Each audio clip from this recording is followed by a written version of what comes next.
dog that doesn't run isn't brave. It has something worth more than its own life.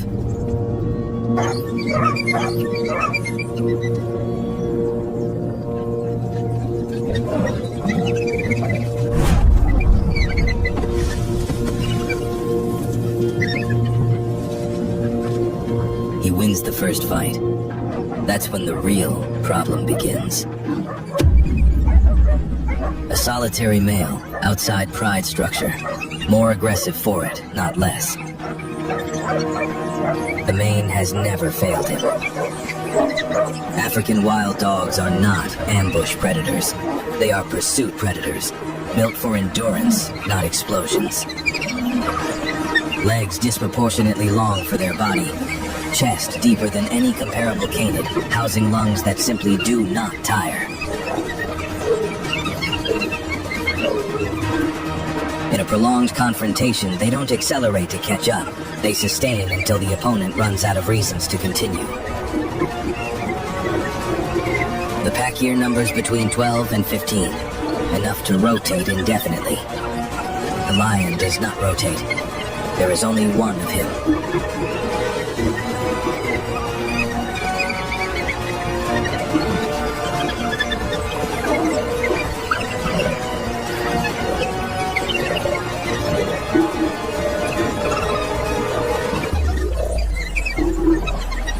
They call once. The answer comes from everywhere. The Painted Wolf rally call is not a random signal. It is a ceremony. Pack members approach each other, vocalize, make contact. It synchronizes readiness across the entire group. He is no longer the largest thing in this frame. They audit, each pass measuring exactly what's left. This is the Painted Wolf's defining tactical weapon. Rotation without pause. One dog engages from the front. One targets the hindquarters, the hamstring, the Achilles, the base of the tail. When the lion turns to address the threat behind him, the front dog closes. There is no direction he can face that doesn't cost him. He is not losing because they are stronger. He is losing because he has one body. They have 15. He is fighting for ground. The pack is fighting for what's inside the earth. Still not fear, not yet. But something has stopped believing. The mane that protected his throat through every rival encounter he has ever survived cannot be everywhere at once. And the pack already knows this. He is fighting for ground. They are fighting for what's inside the earth.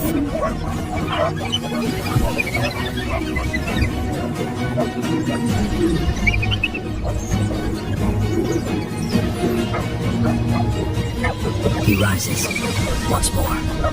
This is not unusual.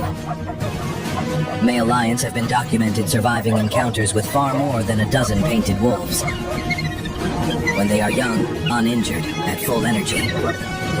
He is none of those things anymore. The pack reads the change immediately. When a lion's charge is slow, when the roar becomes statement rather than threat, the pack tightens. They have waited for exactly this signal.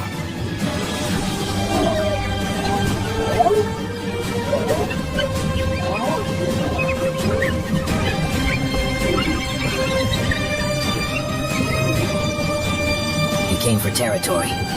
Territory doesn't bleed for you. Only the things inside it do. The decision happens all at once.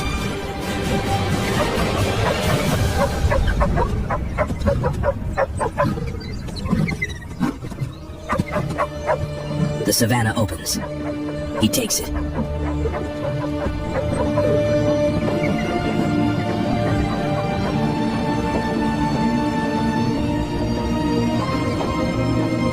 Bleeding. Alone. Carrying the silence of something that has just learned its own limits. Power brought him here. Purpose drove him out.